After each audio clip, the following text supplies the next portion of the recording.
स्वागत है दोस्तों आपका रैंकर्स वाला के अमेजिंग प्लेटफॉर्म पर। और कल हमारा जो लेक्चर था chapter number 2 nutrition in animals, वो था फर्स्ट लेक्चर। और आज हम देखने वाले हैं सेकंड लेक्चर। और सेकंड लेक्चर में देखने वाले हैं स्टमक। और स्टमक पॉइंट हम डिस्कस करेंगे। The stomach is pattern J shape bag like structure made up of muscles. तो स्टमक कैसे होता है? जे शेप बैग लाइक पैटर्न, जे शेप बैग लाइक स्ट्रक्चर। और किससे बना होता है? मसल्स से बना होता है, मसल्स से बना होता है। तो नेक्स्ट पॉइंट है, it receives food from the food pipe at one end and opens into small intestine at the other end. तो स्टमक में फूड कहाँ से एंटर होता है? फूड पाइप से एंटर होता है। फूड पाइप से एंटर होने के बाद वो कहाँ पे जाता है? स्टमक में। और स्टमक में जाने के बाद वहाँ पे फूड के जो बॉल्स है या पीसेस ऑफ फूड से उनका क्या होता है? चर्निंग होता है। चर्निंग होने के बाद वो आगे की प्रोसेस के लिए स्मॉल इंटेस्टाइन में जाता है। तो स्मॉल इंटेस्टाइन में जाने के बाद स्मॉल इंटेस्टाइन में जो स्टमक का जो दूसरा भाग है वो ओपन हो जाता है। Then the inner lining of stomach secretes mucus, hydrochloric acid and a protein digesting enzyme pepsin. तो इनर लाइनिंग ऑफ स्टमक, तो इनर लाइनिंग ऑफ स्टमक क्या सीक्रेट करती है? Mucus, hydrochloric acid and a protein digesting enzyme called pepsin. तो इन तीनों का क्या कार्य है हमारे स्टमक में और डाइजेशन के प्रक्रिया में? तो म्यूकस क्या करता है? हाइड्रोक्लोरिक एसिड से हमें हाइड्रोक्लोरिक एसिड से वो स्टमक की इनर लाइनिंग को बचाता है। और हाइड्रोक्लोरिक एसिड क्या करता है? पीसेस ऑफ फूड्स और द फूड बॉल्स वो क्या करता है? उनका ब्रेक डाउन करता है, मतलब उनका चर्निंग करता है। तो and a protein digesting enzyme pepsin. तो प्रोटीन डाइजेस्टिंग एंजाइम पेप्सिन, तो एंजाइम पेप्सिन क्या करता है? प्रोटीन्स का डाइजेशन करने में हेल्प करता है। In the stomach food is थ्रूली mixed with the gastric juice secreted by the gastric glands present in the stomach. तो आगे जाने से पहले उनमें क्या मिक्स होता है? गैस्ट्रिक जूसेस जो कि स्टमक में तैयार हुए होते हैं। तो स्टमक में तैयार हुए होते हैं तो गैस्ट्रिक जूसेस उनमें ऐड होने के बाद hydrochloric acid kills micro organisms and provides an acidic medium. तो पेट में क्या होता है? एसिडिक मीडियम तैयार होता है। और एसिडिक मीडियम तैयार होने के बाद जो माइक्रो ऑर्गेनिजम्स है वो माइक्रो ऑर्गेनिजम्स को किसके द्वारा किल किया जाता है? हाइड्रोक्लोरिक एसिड के द्वारा।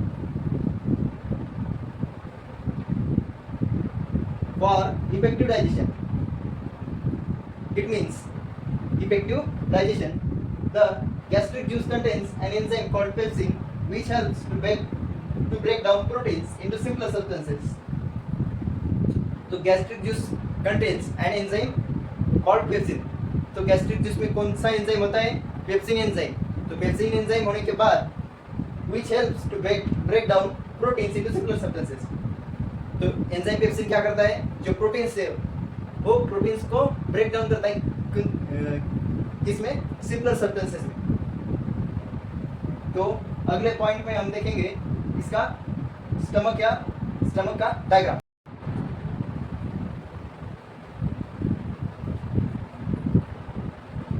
तो चलिए अब हम डिस्कस करते हैं स्टमक की डायग्राम और देखते हैं उनमें क्या क्या कंपोनेंट्स है। तो चलिए आपको दिखाई दी गई ये डायग्राम। तो इस डायग्राम में पहले आप समझेंगे कि this is an food pipe. इसको क्या बोलते हैं? Food pipe. जो पहले लेक्चर में हमने ओसोफेगस का स्ट्रक्चर बताया था, तो वो है ये है ओसोफेगस और इसको ही हम बोलते हैं फूड पाइप।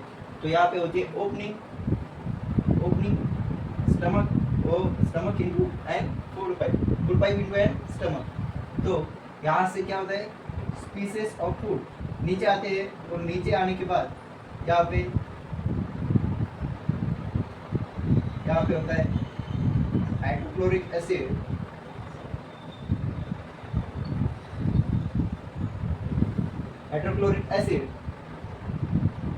और enzyme pepsin, pieces of food and gastric juices combine with each other and the churning of food starts. When the churning of food starts in the stomach, these openings are closed. Are these opening are closed. These openings are closed, and when the food is digested, these openings are open. These openings are open. These openings are open. We have to imagine hollow cylindrical pipe. Hollow cylindrical pipe. Vertical rectangular shape. hollow cylindrical pipe. तो आप ऐसे देख सकते हैं कि जहाँ पे ये एंड ओपन होता है तो वहाँ से क्या है, पीसेस ऑफ फूड स्टमक में आ गए. स्टमक में आ जाने के बाद उनका क्या हुआ, चर्निंग हुआ. चर्निंग होने के लिए पहले म्यूकस सीक्रेट होता है. म्यूकस क्या क्या सीक्रेट करता है, क्या सीक्रेट करता है, एक अल्कलाइन मीडियम या डेंस मीडियम तैयार करता है कि जो फूड के जो हाइड्रोक्लोरिक एसिड है वो स्टमक के इनर लाइनिंग को डैमेज ना कर सके. Third, enzyme pepsin and four gastric juices, hydrochloric acids combine with this and the churning in this is created. Churning in this happen. Churning is happen in the stomach. The rectangular hollow cylindrical shape pipe like structure. When these two ends are open and closed mechanism, then the food starts churning in the stomach, and this food is entering this region and now entering this region and opening at the intestinal area, that is small intestine. The small intestine. तो ऐसे हमें दिखाई दे गए small intestine.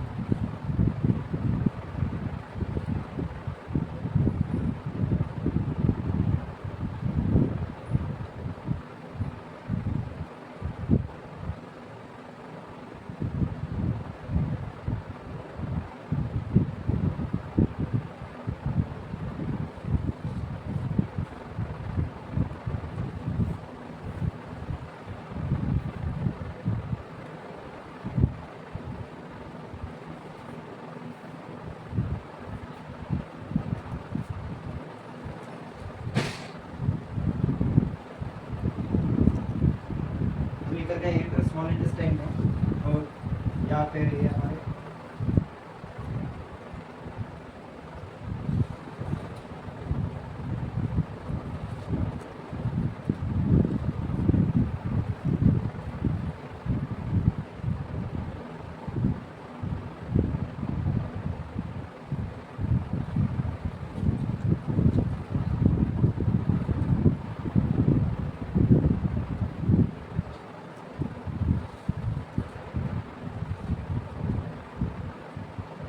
हो गए anus large intestine.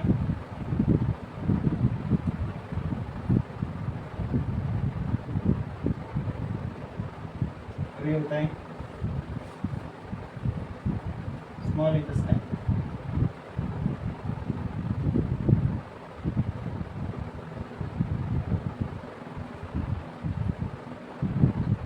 Opening and closing mechanism.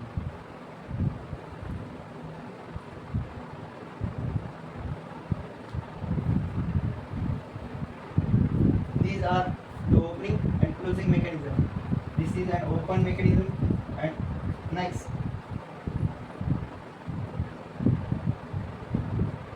this is closed mechanism.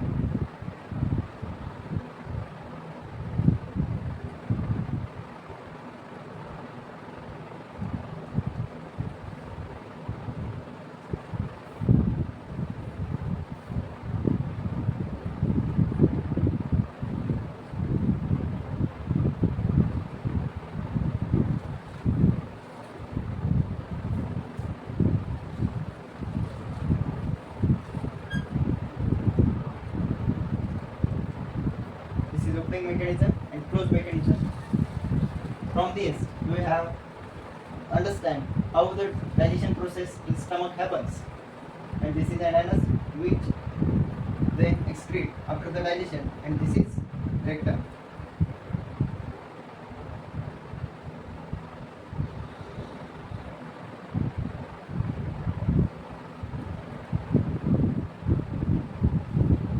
This is an anus. So the stomach information will be or have clear.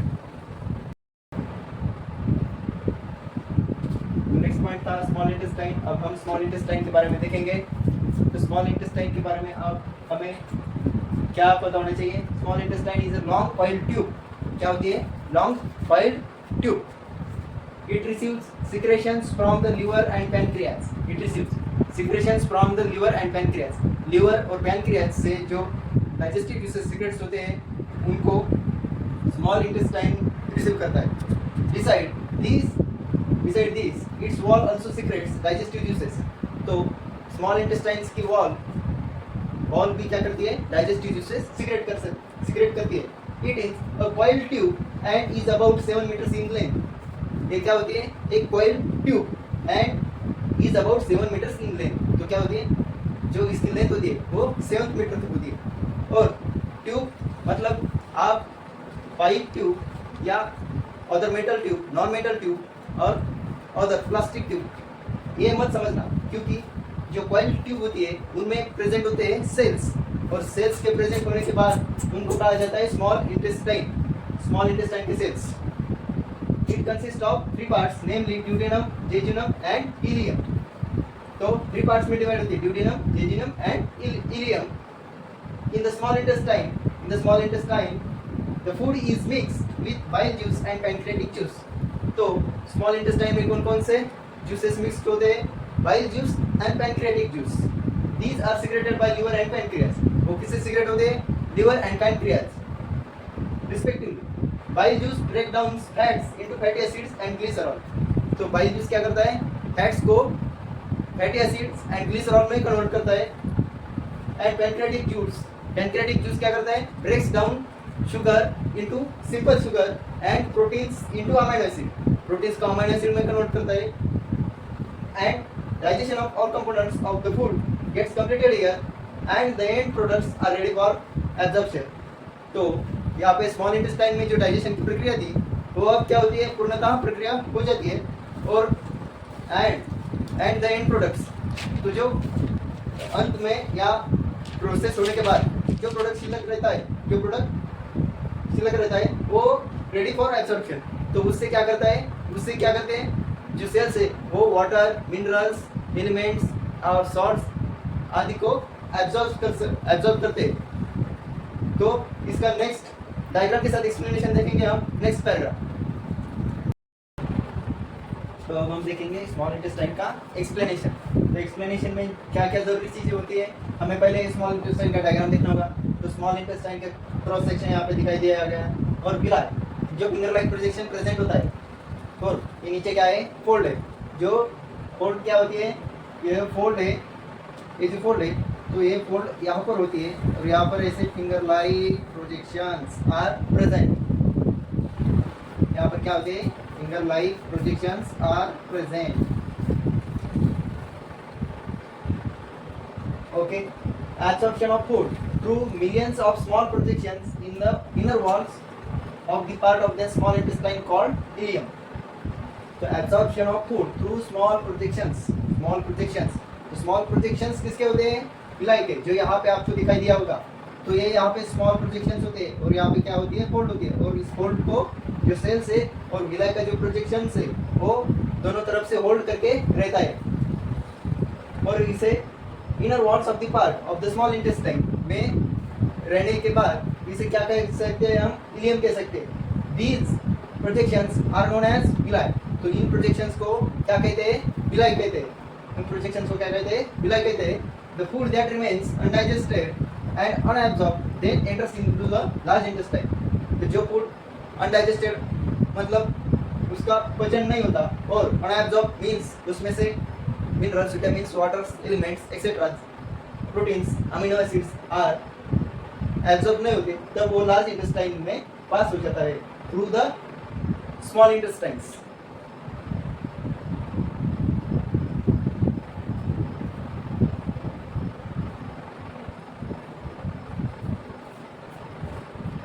चलिए अब हम देखते हैं assimilation in the small intestine. तो small intestine में assimilation किस प्रकार होता है, तो अब ये हम समझेंगे। The other substances are transported via the blood vessels to different organs, blood vessel to the different organs of the body where they are used to build complex substances. This is called assimilation. तो यहाँ पर क्या किया जाता है, जो absorb substances है small intestine द्वारा, जो एब्जॉर्ब सब्सटेंसेस है उनको ब्लड वेसल्स के द्वारा अलग अलग अंगों या भागों में, शरीर के अलग अलग अंगों या भागों में पहुंचाया जाता है कि ताकि वो कॉम्प्लेक्स सब्सटेंसेस मीन्स जटिल संरचना वाले पदार्थों को तैयार करें। और इसी प्रक्रिया को हम क्या कहते हैं, एसिमिलेशन कहते हैं। In the cells glucose break down with the help of oxygen into carbon dioxide and water and energy is release. तो इनमें क्या होता है, in this cells glucose breaks down होता है। तो ग्लूकोज का ब्रेक डाउन होने के बाद वो किस में कन्वर्ट हो जाता है, कार्बन डाइऑक्साइड एंड वाटर। तो इन दोनों में कन्वर्ट हो जाता है and the small amount of और the large amount of ATP energy is release. The food that remains undigested and the unabsorbed then enters into the large intestine. तो हमने पहले क्या देखा था, स्मॉल इंटेस्टाइन का डायग्राम देखा था, उसके बाद स्मॉल इंटेस्टाइन का क्रॉस सेक्शन देखा था, और उसके बाद हमने क्या देखा था, finger like projections called villi, or it may be called as half cylindrical open rectangular cylindrical shape open projection of cell, also called as villi। तो हम इसको क्या बोलते हैं, villi। इसको हम क्या बोल सकते हैं, villi। और जो अटैच होता है इसे भी हम क्या बोल सकते हैं, villi। The food that remains undigested and unabsorbed then enters into the large intestine। तो जो प्रोसेस डाइजेशन प्रोसेस कंप्लीट होने के बाद जो अनडाइजेस्टेड फूड रहता है, वो undigested food and unabsorbed food को लार्ज इंटेस्टाइन में चला जाता है। तो इस पॉइंट्स में देखेंगे हम पहले डायग्राम। तो डायग्राम हम पूरी देखने वाले हैं। तो डायग्राम में क्या देखने वाले, पहले जो स्टमक से जुड़ा हुआ हिस्सा होता है वो कौन सा है, स्मॉल इंटेस्टाइन का ड्यूडेनम। सेकंड जो पार्ट होता है वो है जेजुनम, और थर्ड जो पार्ट होता है लार्ज इंटेस्टाइन से कनेक्ट वो होता है इलियम। तो ये 3 पार्ट्स में स्मॉल इंटेस्टाइन डिवाइड होता है। नेक्स्ट, तो इसके बाद इन कंपोनेंट्स का हम अध्ययन करेंगे कि स्मॉल इंटेस्टाइन के कौन कौन से कंपोनेंट होते हैं और लार्ज इंटेस्टाइन के कौन कौन से कंपोनेंट होते हैं इस डायग्राम में। तो पहला दिखाई दिया हमें यहाँ पे, पहले लार्ज इंटेस्टाइन के शुरुआती में हमें दिखाई दिया गया अपेंडिक्स। क्या दिखाई दिया गया, अपेंडिक्स। तो अपेंडिक्स का क्या काम होता है, अपेंडिक्स का काम क्या होता है, क्या काम होता है अपेंडिक्स का। तो अपेंडिक्स क्या करता है, ग्रीन कलर पिगमेंट्स जिसमें वेजिटेबल्स और रॉ मटेरियल्स होते हैं, ऐसे वेजिटेबल्स और फ्रूट्स को पचाने में हमारी सहायता करता है। नेक्स्ट, तो यहाँ पे सेल्स के टाइप बताए गए हैं। यहाँ पे असेंडिंग कोलन। तो असेंडिंग कोलन का मीनिंग ये है कि यहाँ से जो स्मॉल इंटेस्टाइन से जो फूड यहाँ पे आ गया प्रोसेस होके, तो इसके प्रोसेस के बाद जो लार्ज इंटेस्टाइन में उन पे प्रोसेस हो जाएगी। कैसे होंगी, तो इसमें एब्जॉर्प्शन होगा किसका, विटामिन्स, मिनरल्स एंड एलिमेंट्स का। तो सबका क्या होगा, इसमें एब्जॉर्प्शन होगा, और एब्जॉर्प्शन के बाद ये ट्रांसवर्स कोलन्स के थ्रू गुजरेगा, मतलब यहाँ से पास होगा और यहाँ से पास होकर डिसेंडिंग कोलन में जाएगा।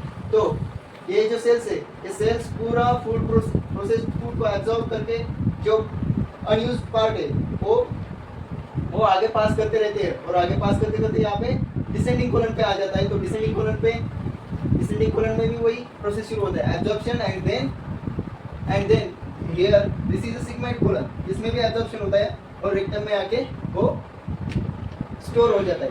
और जब स्टोर होता है और स्टोर होने के बाद एनस के थ्रू एक्सक्रीट हो जाता है। तो हमें यह पता चला कि डाइजेशन में क्या होता है, जब फूड इनटेक करते हैं तो फूड इंटेक करने के बाद फूड डाइजेशन प्रोसेस माउथ से स्टार्ट होती है, और एनस से एक्सक्रीट होती है, मतलब यहाँ से एंड होती है। नेक्स्ट पॉइंट देखेंगे हम इसका एक्सप्लेनेशन स्मॉल इंटेस्टाइन का।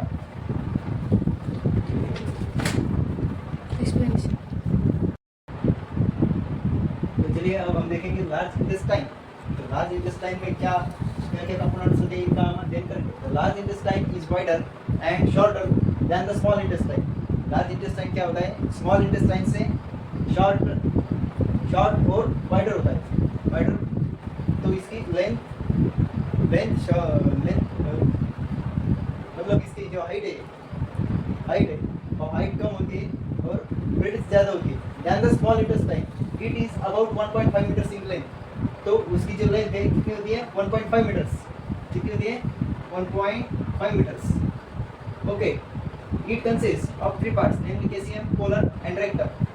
तो कोलन्स आपको दिखाई दिए जाएंगे। तो कोलन्स कौन कौन से पार्ट है और ये क्या है, ये जो आपको दिखाई देगा जो पूरे लार्ज इंटेस्टाइन को समझने के लिए यहाँ पे लार्ज इंटेस्टाइन लिखा गया है।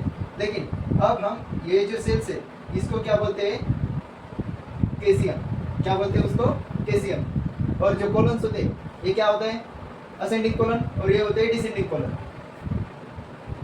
असेंडिंग कोलन्स यानी कि एब्जॉर्ब फूड जो है अनडाइजेस्टेड एंड अनएब्जॉर्ब फूड जो है वो ऊपर ले जाते हैं, और ये जो कोलन्स होते हैं इन कोलन्स को डिसेंडिंग कोलन्स बोला जाता है।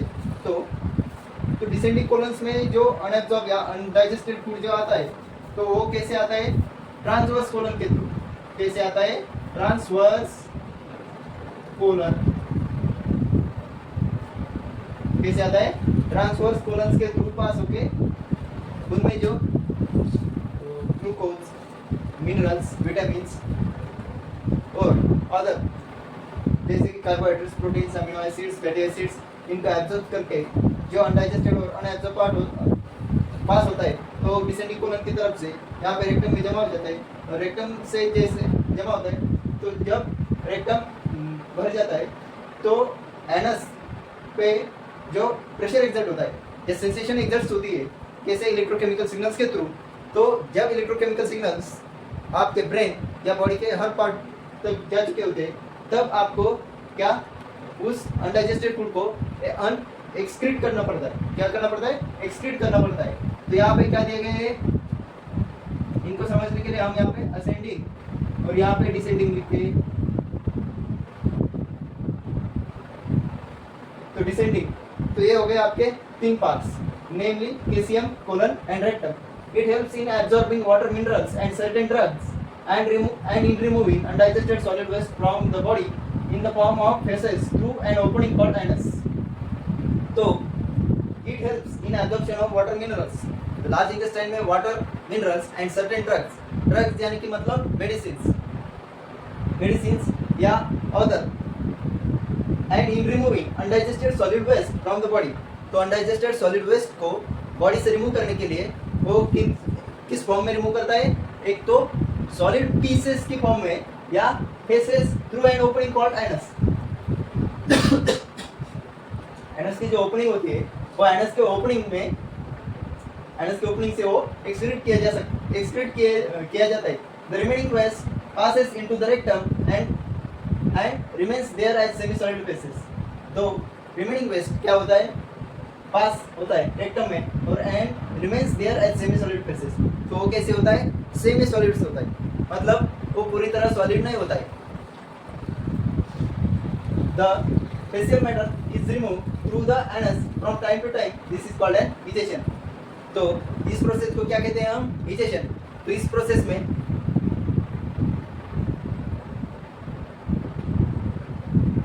the facial matter is removed through the anus from time to time, this is called ejection। तो इस प्रक्रिया को हम क्या कहते हैं, इजेशन की प्रक्रिया कहते हैं। और एक्सक्रीशन भी एनस के द्वारा ही होता है।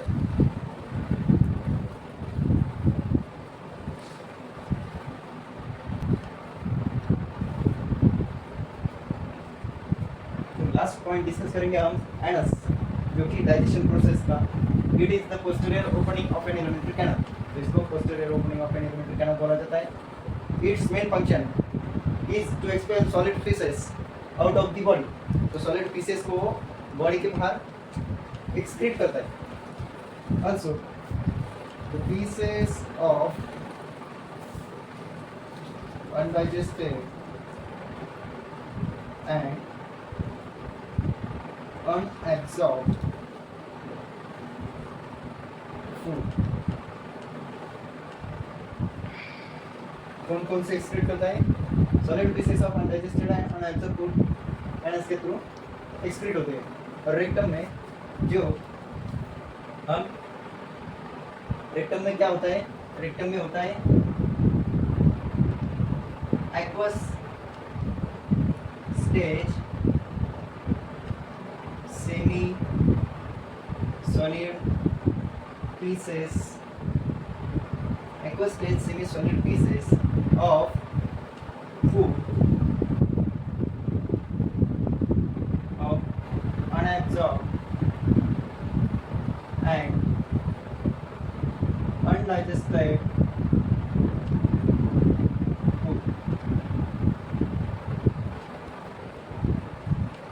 तो नेक्स्ट पॉइंट, ये पहला पॉइंट डिस्कस किया गया, तो ये नेक्स्ट पॉइंट है। तो रेक्टम में क्या होता है?